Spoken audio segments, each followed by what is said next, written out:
दोस्तों नमस्कार, मैं रोहन भेंडे और आप देख रहे हैं सीधी बात सीधे सवालों के साथ। अभी सुप्रीम कोर्ट ने एक दिशा निर्देश जारी करते हुए केंद्र सरकार को माइग्रेंट लेबर जो राज्यों में फंसे हुए थे लॉकडाउन की वजह से, उनको घर भेजने के लिए सूचनाएं दी है 90 दिन के बाद।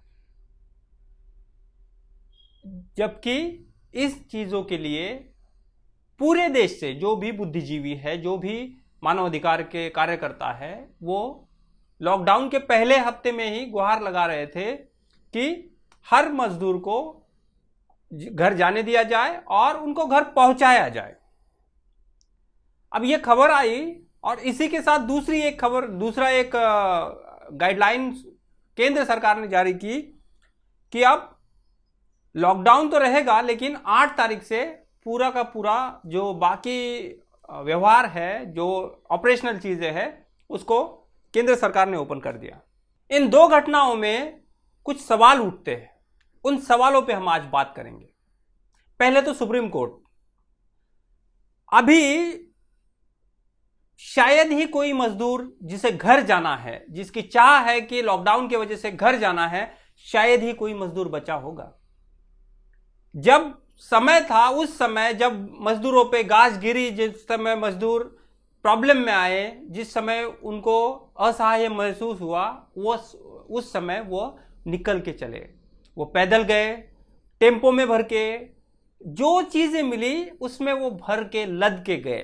उस समय सुप्रीम कोर्ट शांत बैठा रहा, जबकि केंद्र सरकार के मुकुल रोहतगी जो अटॉर्नी जनरल है, उन्होंने सुप्रीम कोर्ट में यह बताया था मार्च में कि रोड पे एक भी लेबर चल नहीं रहा है। ये वही मेहता साहब है जिन्होंने देश के पत्रकारों को और बुद्धिजीवी को प्रॉफिट ऑफ डूम और गिद्ध कहा था और सरकार के सुप्रीम कोर्ट के सामने झूठ भी बोला था। तो अभी 90 दिन के बाद सुप्रीम कोर्ट ने यह तो माना कि माइग्रेंट लेबर का क्राइसिस का जो समस्या है वो एक्चुअल है। इसी के साथ अब केंद्र सरकार ने भी गाइडलाइन जारी की। पहले जब 100 केस थी तब हमने कंप्लीट लॉकडाउन किया, सारे लोगों को घर में बिठा दिया, जो कि जरूरी भी था। उसके बारे में कोई दो राय नहीं है कि लॉकडाउन जरूरी नहीं था।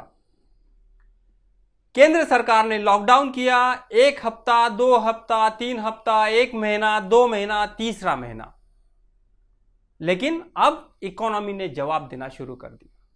तो केंद्र सरकार के सामने दूसरे कोई उपाय ही नहीं थे, ना केंद्र सरकार के सामने ना राज्य सरकार के सामने।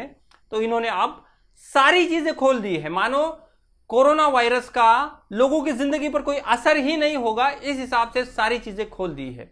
और इसके ही बरक्स सारे हॉस्पिटल से, दिल्ली से, मुंबई से रिपोर्ट आ रही है कि बेड नहीं है लोगों के लिए। हर पेशेंट को दिक्कत हो रही है बेड मिलने में, ऑक्सीजन मिलने में, लोग मर जा रहे हैं। और ऐसे समय में केंद्र सरकार ने और राज्य सरकारों ने यह लॉकडाउन अब पूरा का पूरा साइलेंट कर दिया है। तो मेरे कुछ सवाल है। तो सबसे पहला तो सवाल यह है कि लॉकडाउन किया क्यों था, और आपको अगर यह कहना है कि लॉकडाउन की जरूरत थी, तो फिर अब लॉकडाउन क्यों खोला, जबकि देश में रोज 10,000 से 12,000 केस बढ़ रही है, मरने वालों की संख्या भी रोज 800, 900, 1000 हो रही है। ऐसे समय में आपने लॉकडाउन क्यों खोला? अगर आपका तर्क यह है कि आज सोशल डिस्टेंसिंग और प्रॉपर प्लानिंग के हिसाब से कोरोना और बिजनेस दोनों चल सकते हैं, रोजमर्रा की जिंदगी चल सकती है, तो आपको यह चीज पहले क्यों नहीं सूझी?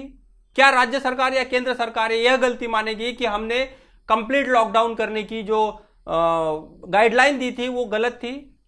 क्या राज्य सरकार यह मानेगी? इसी के साथ और एक सवाल उठता है, जो हेल्थ की हमारी इंफ्रास्ट्रक्चर, हमने लॉकडाउन क्यों किया था? लॉकडाउन का सबसे इंपॉर्टेंट प्लानिंग क्या था कि लॉकडाउन करके लोगों को घर में बिठाया जाए, कोरोना के नंबर जो है उसको घटाया जाए, उसी समय पूरे देश का हेल्थ इंफ्रास्ट्रक्चर प्रॉपर किया जाए। दिल्ली के मुख्यमंत्री अरविंद केजरीवाल अभी कैमरा के सामने आके यह कह रहे हैं कि हमें जून के एंड तक, यानी जुलाई की पहली तारीख तक 1 लाख बेड की जरूरत लगेगी, जबकि हमारे पास सिर्फ 35,000 बेड है। तो क्या सवाल यह बनता नहीं है कि आपने इस लॉकडाउन को पीरियड का यूज करके बेड की प्रॉपर प्लानिंग क्यों नहीं की? क्यों आपने उसी समय यह प्लान नहीं किया कि हमें आगे चल के अगर नंबर्स बढ़ते हैं, डेथ ज्यादा होती है, तो हमारे पास क्या क्या सुविधाएं हैं? इसी के साथ और एक विजुअल्स चल रहा है कि जो मर रहे हैं लोग कोरोना की वजह से, उनके जो शव है, शव की जो मर्क्यूरी है, मर्क्यूरी में उनके पास मर्क्यूरी में उतनी पोजीशन ही नहीं है कि जितने लोग मर रहे हैं उनको रोज जलाया जाए, दफनाया जाए या उनके अंतिम संस्कार किया जाए। तो क्या सरकार ने इस चीजों पे ध्यान दिया है? क्या सरकारों ने, राज्य सरकार और केंद्र सरकार ने इसके लिए कुछ प्लानिंग किया है? और इसी के साथ और एक अहम सवाल है कि राज्य सरकार और केंद्र सरकार की जो रोज की प्रेस कॉन्फ्रेंस है, जिसमें यह जानकारी देते थे कि कोरोना के पेशेंट कितने हुए, कोरोना की आज की स्थिति क्या है, वो सरकार ने क्यों बंद कर दी? क्या सरकार यह सोचती है कि जानकारी छुपाने से सारी चीजें छुप जाएगी? और इसी के साथ और भी एक अहम सवाल यह है कि डाटा यह बता रहा है कि सारे राज्य सरकारों ने कोरोना के जो सैंपल्स है, जिससे पता चलता है कि कितने पेशेंट है, उनका सैंपलिंग का जो डिटेल है वो कम कर दिया है।